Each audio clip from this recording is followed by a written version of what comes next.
This is a world premiere of Self in the City, starring Socrates himself and his student Glaucon.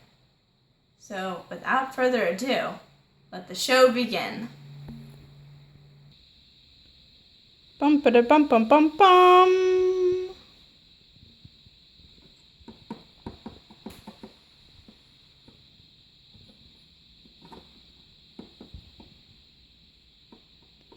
Hello, Socrates. How's it going?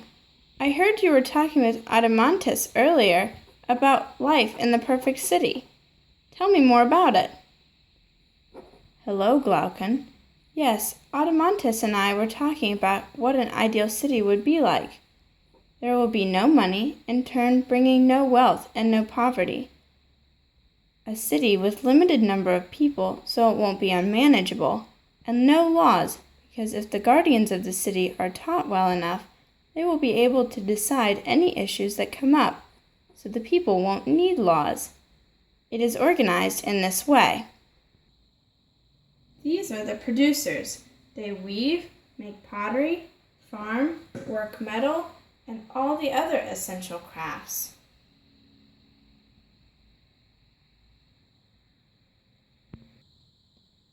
They will be represented by this, the foundation for the city.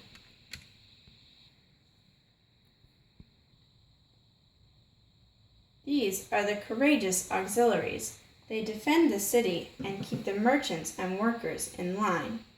Here they have defended the city from a dangerous criminal.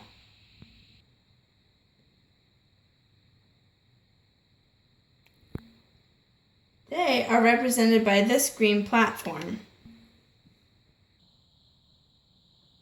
These are the guardians for the city. They watch over the city. They have been taught the proper way to help decide what is fair and right.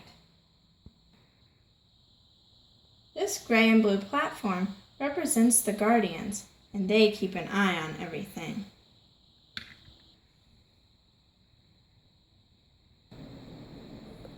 What do you think about this?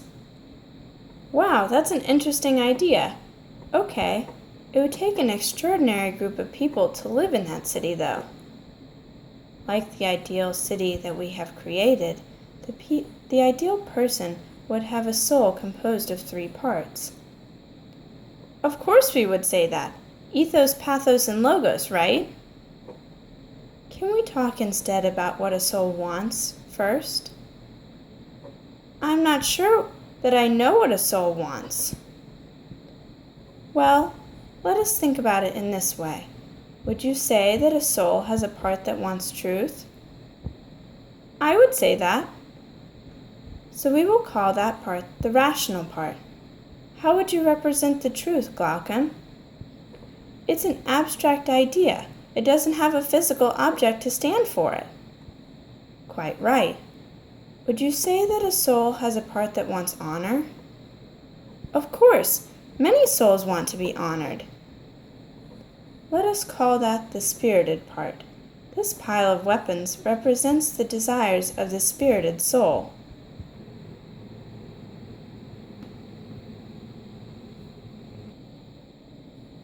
How about a part that desires everything else, such as food, fine material goods, sex, drink, and most especially piles of gold? Yes, I could see how those desires are all similar.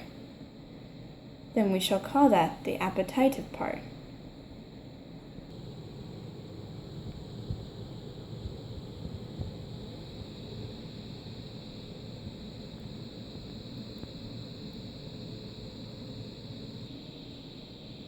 Do you see how the ideal city and the ideal person are comparable?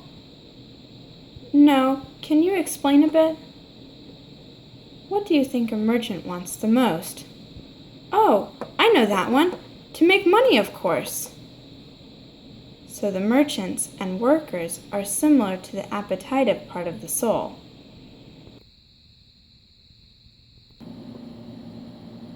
You could even go to the extent to say that this part of the soul rules their body, wouldn't you? They choose these desires. We will get to that point, though. First, we must consider the auxiliaries and the guardians. Okay.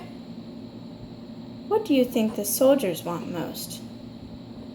I might say honor and courage, and victory, of course.